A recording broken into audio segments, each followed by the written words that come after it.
ഏകദേശം 6 മാസം ക്യാരിയിങ് ആയ ഒരു അമ്മ UK-യിൽ ഒരു ബിസിനസ് വെഞ്ചർ സ്റ്റാർട്ട് ചെയ്യുന്നതിൽ വല്ലാത്തൊരു സിനിമാറ്റിക് ഒരു അപ്പീലുണ്ട്. ഒരാൾ ഓൾറെഡി ക്യാരിയിങ് ആണ്, അതിൻ്റെ കൂടെ ബിസിനസ്സിൻ്റെ ടെൻഷൻസും കൂടി ബെയർ ചെയ്യുന്നതിൻ്റെ ഒരു സാധ്യത എങ്ങനെയായിരിക്കും എന്നറിയാൻ വലിയ താല്പര്യമുണ്ടായിരുന്നു. UK-യിൽ പബ്ബും പിസ്സ ഔട്ട്ലെറ്റും ഒക്കെ തുടങ്ങിയിട്ടുള്ള സംരംഭക അലീന നിതിനാണ് ചേരുന്നത്. നമസ്കാരം. നമസ്കാരം. അത് കുറച്ച് മൾട്ടി ടാസ്കിങ് അല്ലേ?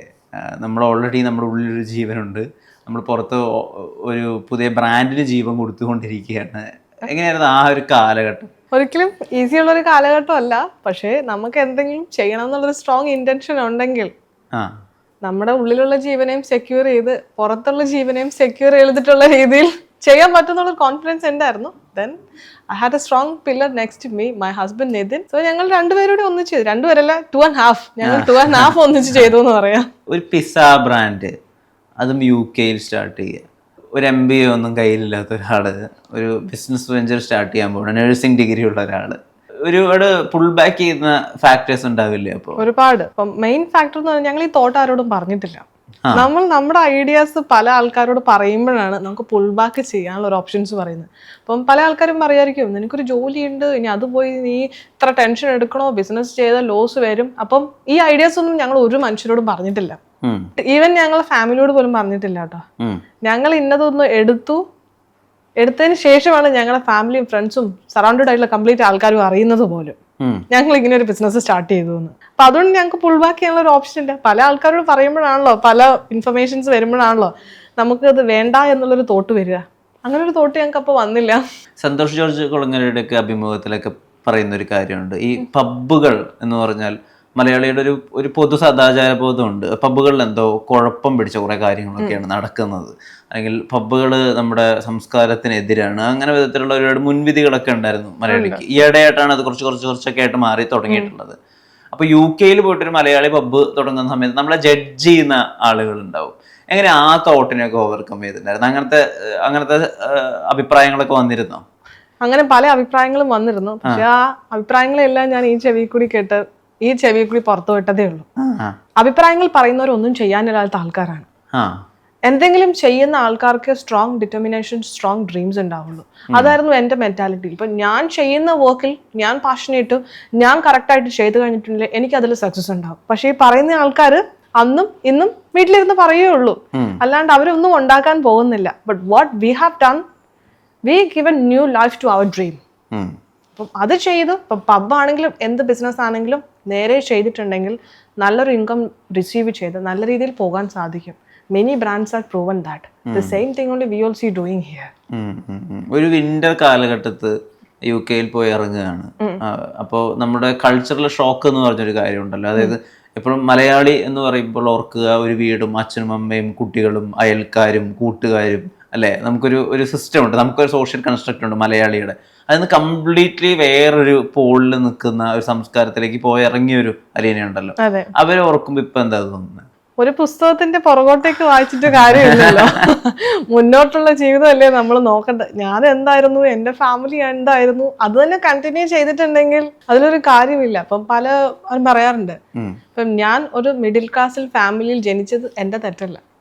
പക്ഷെ ഞാനൊരു മിഡിൽ ക്ലാസ് ഫാമിലി ആയി തന്നെ മരിച്ചാൽ അത് എന്റെ മാത്രം തെറ്റാ, എന്റെ മാത്രം മിസ്റ്റേക്ക് ആണത്. അപ്പൊ അതൊരിക്കലും എന്റെ ജീവിതത്തിൽ നടക്കരുത്. ഞാനൊരു മലയാളി ഫാമിലിയിൽ നിന്ന് വന്നു, മലയാളി ബാക്ക്ഗ്രൗണ്ടിൽ തന്നെ പോയി കഴിഞ്ഞിട്ടുണ്ടെങ്കിൽ no changes in my life.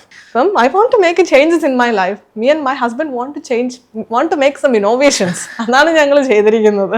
എപ്പോഴായി എനിക്കൊരു മിഡിൽ ക്ലാസ്സുകാരിയായിട്ട് മരിക്കണ്ട ആ ഒരു തോട്ട് എപ്പോഴാണ് വരുന്നത്? ഞാൻ എൻ്റെ ഹസ്ബൻഡിനെ മീറ്റ് ചെയ്ത് അന്ന് തൊട്ട്. എൻ്റെ ഹസ്ബൻഡ് എന്ന് പറയുന്നത് Nithin has a very long mission and vision in his life. പുള്ളി എപ്പോഴും പറയും എനിക്കൊരു പ്രൈവറ്റ് ജെറ്റ് മേടിക്കണം. ഞാനൊന്നും ഒരു പെരുന്നാളിനൊരു വിമാനം കണ്ട് മേടിച്ചിട്ടുള്ള ഓർമ്മ എനിക്കുള്ളൂ. എൻ്റെ തോട്ടിലേ അതൊന്നും ഇല്ല. പക്ഷെ പുള്ളി എപ്പോഴും പറയും നമുക്കൊരു പ്രൈവറ്റ് ജെറ്റൊക്കെ മേടിക്കണം, നമ്മളിപ്പോൾ ഒരു കാറ് മേടിക്കണം, അല്ലെങ്കിൽ ഒരു ഫെറാരി മേടിക്കണം, ഒരു ഡിഫൻഡർ മേടിക്കണം എന്നല്ല പുള്ളി പറയുന്നത്. നമുക്കൊരു പ്രൈവറ്റ് ജെറ്റ് മേടിക്കണം എന്നുള്ള തോട്ടാണ്. ആ തോട്ടിലാണ് പുള്ളിയുടെ കൈ കിടന്നാണ് എൻ്റെ ഒരു ആന്റർപ്രണർ ജേണി വളർന്നത് തന്നെ. അവിടെ നിന്നാണ് എനിക്കൊരു തോട്ട് വരെ വന്നത്. ഈ സിയ പിസ്സ എങ്ങനെ ഈ പേര് വരുന്നത്? സിയ പിസ്സ എന്ന് വന്നത് ഒരു എക്സിസ്റ്റിംഗ് ബ്രാൻഡ് ആയിരുന്നു. 2011 തൊട്ടുള്ള ഒരു ബ്രാൻഡാണ് യു കെയിൽ. ഒരു ഇറ്റാലിയൻ വിറ്റാരിയോ ക്യാപിറ്റി എന്ന് പറഞ്ഞൊരു ഇറ്റാലിയൻ നടത്തിക്കൊണ്ടിരുന്ന ബ്രാൻഡിനെ Aleena and Nithin take over ചെയ്തതാണ്. ടേക്ക് ഓവർ ചെയ്ത് we have given new life for that brand. അപ്പം ഞങ്ങൾ ആ ബ്രാൻഡിന്റെ പേര് പോലെ ആ ഒരു ഒതന്റിസിറ്റി പോവാണ്ടിരിക്കാൻ വേണ്ടിയിട്ട് ഞങ്ങൾക്ക് വേണമെങ്കിൽ പല വെറൈറ്റി നെയിമുകളും പല സ്ഥലത്തുനിന്ന് കൊണ്ടുവരാം. ChatGPT ഒക്കെ ഉള്ള കാലമാണ്, നമുക്ക് പല അടിപൊളി ഇറ്റാലിയൻ പേരുകളൊക്കെ നമുക്ക് കൊണ്ടുവരാം. പക്ഷെ അത് കൊണ്ടുവരാണ്ട് ഞങ്ങൾ ചെയ്ത കാലം, ഞങ്ങൾ അത് കീപ്പ് ചെയ്തതിന്റെ റീസൺ ആ ഒരു 2011 തൊട്ടുള്ള കമ്പനിയുടെ ജീവൻ കളയാണ്ട് അതിൽ സംതിങ് ഒരു ഇന്നോവേറ്റീവ് ചെയ്തത് കീപ്പ് ചെയ്യാൻ വേണ്ടിയിട്ടാണ്. അങ്ങനെയാണ് സിയ പിസ്സ എന്നൊരു പേരിന്റെ ജനനം അവിടെ വന്നത്. ഇപ്പൊ ഇന്ത്യക്കാർ പലപ്പോഴും UK പോയിട്ട് തുടങ്ങുന്ന റെസ്റ്റോറൻറ്റ്സ് അല്ലെങ്കിൽ ഈറ്ററി ജോയിൻസിനൊക്കെ ഒരു ഇന്ത്യൻ സ്വഭാവം കൊടുക്കാൻ വേണ്ടിയിട്ടാണ് നോക്കുക. അവിടെ നിങ്ങൾ ബുദ്ധിപരമായിട്ട് പിസ്സ അങ്ങ് കൊണ്ടുവരികയാണ്. അത് ഇന്ത്യൻസും കഴിക്കും, ഇന്റർനാഷണലി എല്ലാവരും കഴിക്കും. അതൊരു കോമൺ ഫുഡായിട്ട് എന്നറിയപ്പെടുകയും ചെയ്യുന്നുണ്ടായിരുന്നു. അതൊരു വളരെ തോട്ട്ഫുൾ ആയിട്ട് വളരെ ഡെലിബറേറ്റ്ലി നിങ്ങൾ എടുത്തൊരു ഡിസിഷൻ ആയിരുന്നോ? അതെ, ഞങ്ങൾക്കിപ്പം ഞങ്ങളുടെ ബിസിനസ് ഒരു വെസ്റ്റ്ബറിയിലോ ഒരു സോൾസ്ബറിയിലോ ഒരു സൗത്ത് ഓഫ് ദ ഇംഗ്ലണ്ടിലോ അല്ലെങ്കിൽ ഒരു ഇംഗ്ലണ്ടിലോ സ്കോട്ട്ലൻഡിലോ UK മാത്രം ഒതുങ്ങി നിൽക്കുന്ന ഒരു ബിസിനസ് ആവാൻ മാത്രമല്ലായിരുന്നു ഞങ്ങളുടെ പ്ലാൻ. GCC കൺട്രിയിലും ഏഷ്യൻ കൺട്രീസിലും ഓൾ യൂറോപ്യൻ കൺട്രിയിലും നാളത്തേക്ക് വളരണം എന്നുള്ളൊരു മിഷൻ വെച്ചിട്ടാണ് ഞങ്ങൾ തുടങ്ങുന്നത്. എന്തായാലും നമ്മൾ ഇറങ്ങി തിരിച്ചല്ലോ. അപ്പം ചെറിയ രീതിയിലല്ല, വലിയ രീതിയിൽ തുടങ്ങണം എന്നുള്ള ഒരു വലിയൊരു ഇൻവെസ്റ്റ്മെന്റ് എടുത്ത് നല്ല രീതിയിൽ ചെയ്യണം എന്നുള്ളൊരു വിഷൻ കൊണ്ടാണ് ഞങ്ങളൊരു ഇറ്റാലിയൻ ബ്രാൻഡിലേക്ക് ഞങ്ങൾ വന്നത്. അപ്പം ഒന്ന് നോക്കി നോക്കാം, GCC കൺട്രീസിലും ഏഷ്യൻ കൺട്രീസിലും യൂറോപ്യൻ കൺട്രീസിലും എല്ലാം ഒരുപോലെ ഇറ്റാലിയൻ കുസിനുണ്ട്. Especially pizza and all every countries love that. അപ്പൊ അങ്ങനെയാണ് ഞങ്ങൾ ഇതിനകത്തേക്ക് എത്തിച്ചേർന്നത് പോലും.